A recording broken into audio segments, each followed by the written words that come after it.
All righty, Serybeth. It has been a pleasure speaking to you off camera. You and I briefly discussed the role itself, the duties that it entails, and a little bit about your professional experience. Serybeth, I would love to go ahead and give you the mic. Start off with telling me a little bit about your professional experience in the HR role, and we'll go from there.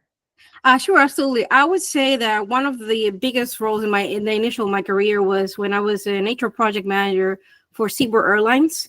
I was hired specifically because they were moving from U.S. Virgin Islands to Puerto Rico, and they needed somebody who was well versed in not only federal laws but local labor laws in Puerto Rico and outside in other states. Because of the pilot contracts, we needed to make sure that we applied the local labor laws for each state of each one of them, as well as the transition into Puerto Rico. That also took me to the project of building new employee manuals, new structure, new processes, new training for managers. Puerto Rico has a lot of regulations in terms on how to handle even a termination, a transition, a promotion. There are specific steps that needs to be taken. Otherwise, then it doesn't really apply. It comes a lot of arbitration, which I've done in the past for other companies, but we wanted to avoid that. So we were building a structure that could support the transition from U.S. Virgin Islands to Puerto Rico. Once it was established, then we started the training programs for all the managers, superiors, and then also making sure that we were in compliance with all the FAA regulations. So not only local labor laws, but also the federal regulations that were requested from us. Once that project was finished and it was handed over to the HR team that I built for them, with all the regulation structure. And then I remained with them for a couple more months as a consultant just to make sure things kept running smoothly. And then I know that a couple of years ago, then they decided to kind of expand and they did a merger and acquisition with Silver Airways. So what it was Silver Airline back then, it was now Silver Airways. From then, I moved into Harvard University. I moved to Boston and I was there for almost 8 years. I was working with them.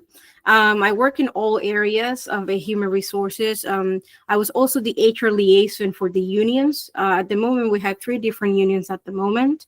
I also was part of the Title IX. So Title IX, whenever there was a problem between students, faculties, and things like that, I was part of the team that would investigate any employee-student relationship issue. I was also the employee relations liaison for 7 different departments. We had about 21 departments, so they were distributing among all of us. So I had 7 of them, and I had finance, IT, what we call Project Zero, which is a federal funded program, among other programs that are more specifically to depending on what the department needed at the moment. I was practically their HR business partner for each department because their fundings are separate. They're treated as a separate client, each one of them. So depending on the needs they needed, if it was hiring, terminations, transition, layoffs, and then within the funding, like if we needed to bring somebody from another country, not only within the States, but Latin America as well, I needed to dive into that and make sure that we were in compliance with everything because, all the visas and things that we needed to do to make sure that the student or employee could stay for the period that the project needed to be. Aside from that, I've also worked as a federal contractor for a little bit, as a consultant. For which I was able to get a federal top secret clearance for a little while I was working on that project. It was a union liaison as well, employee relations, structure building that they needed. Once the project is done, then I no longer need that top secret access, thank God. Not that it was bad, but it was weird to carry around that badge. But that I actually enjoy all those projects, and the airline project was fun because I got to travel to all these different areas to do the training. Because not only we moved the airline to Puerto Rico, the corporate base, but also all these other places where there was an airport, like U.S. Virgin Islands, and then also Santo Domingo. All these places I had to travel to then give those trainings directly to the personnel in each airport. So I also had to do that to develop it and make sure that we were in compliance with the regulations that were required from us, not only from Puerto Rico, but from each region. I've worked for over 14 years in human resources from the ground up. I've worked with startups and already established companies, so I work both ways. And to be frankly, I really enjoy it. There is not a bit of HR that I don't enjoy. I know people always say there has to be something. You know what? I think everybody in nature will say payroll. That's the one thing I would say. I'm the type of person that I like building relationship with employees, because without them, we have no company. So I am an open door policy person, because also sometimes when there's a problem, employees are able to tell you. If you hear them, they're actually even giving you the solution sometimes. So for me, it's actually important. Without them, there's no human resources, to be honest. So I really enjoy my work because of all the connections I can build as well. And also you're part of the people that build the company. Sometimes you see people around, you're like, oh, I hired that person. Oh, I'm glad it's working out. You get excited and you're proud when they're actually working out and when they get promoted. And also it's like having new kids, having professional kids, and you see them move forward and, excel in the company. And when you see a company grow and you grow with them, you feel a belonging sense of, oh, I belong here. This is where this is where I need to be. So that's for me, HR. It's a belonging piece of a company, an institution, a corporation that you can get to be part of. Absolutely, Serybeth. And you laid out your professional experience beautifully. You were able to name off a few projects that you've done, a few implementations that you've also done with a few companies, from startup companies all the way to well-established companies, employee relations, confidentiality, terminations, layoffs, being a consultant. Being a people person, right? Especially in HR, to having that open door policy. So that really gave me a full idea as far as, who you are professionally and your passion when it comes to HR, it radiates. So, your experience is beautiful with that. So I would love to know, because you briefly touched base as far as the laws, right? When it comes down to your local, state, federal laws. Tell me, Serybeth, what steps do you take to ensure compliance with local and federal laws are there? So I always research first, like where the headquarters of the company is. I have to also research where all the hubs are in which state. And then I have to ask always the company how they want to rule it by. I always ask them, are you going to pick the state with the most regulations and use that across the board, or are you going to do it by state? If we do it by state, then I develop I call my own tracking sheet, where I see all the employees from which states they are. And whenever something happens, I look at the state first so I can see what kind of regulations are going to apply.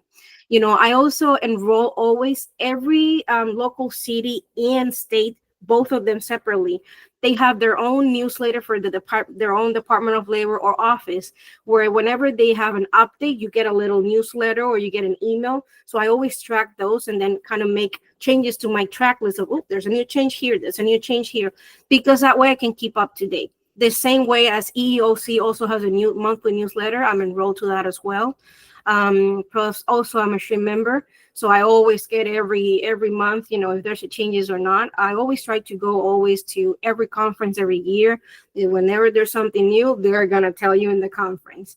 So I always try to get ahead of the game as knowing my employees, where are they going to be situated, where are they going to be located, and what is the base state that the company is going to pick for that. Or even if I have international, I've worked with international laws before too, like Dominican Republic and Peru. So I had employees in both those places, and we had to partner with a different payroll system and company to kind of get them paid and everything. The regulations were a little bit different. Like, for example, in Dominican Republic, somebody gets married, they get automatically 5 days off paid. So, it's something like that. It's something that you need to know. An employed pilot gets married, that's Santo Domingo is their home place. If the company regulates by where they're located, then I'm like, yeah, he got married on Sunday, so we won't see him until Saturday or Sunday again. So things like that, it is my job to know them. And actually, I enjoy knowing them, because sometimes in a conversation, I'm like, did you know? It's something that you bring up. And that's how I keep up to date with things. Depending on the states we're going to have employees on, I enroll, and then I flag it, and I put them in different folders. So when you get it, it flags, you read it, change the regulation spreadsheet so you can keep track on, if you need to terminate someone, there's states that ask you that you need to pay them out in 24 hours or in the same day. Some of them will give you an extra week if they still have, property of the company, or 2 weeks. It depends on where the company wants to use as a hub, or if they're going to go by state depending on where their employee lives. Absolutely. That sounds amazing. It sounds like you have your own process when it comes to being fully knowledgeable with the regulations and being compliant to that. So seems like it's worked so far as well for you. Listen, working with unions teach you a lot. Yeah. And I work with them with long years. And also when I was in the airline, we had unions there as well. And there's a lot you learn from it, not because you want to have an upper hand on them. That's not it. It's because you want to make sure that you have a good relationship by not crossing any line that you shouldn't.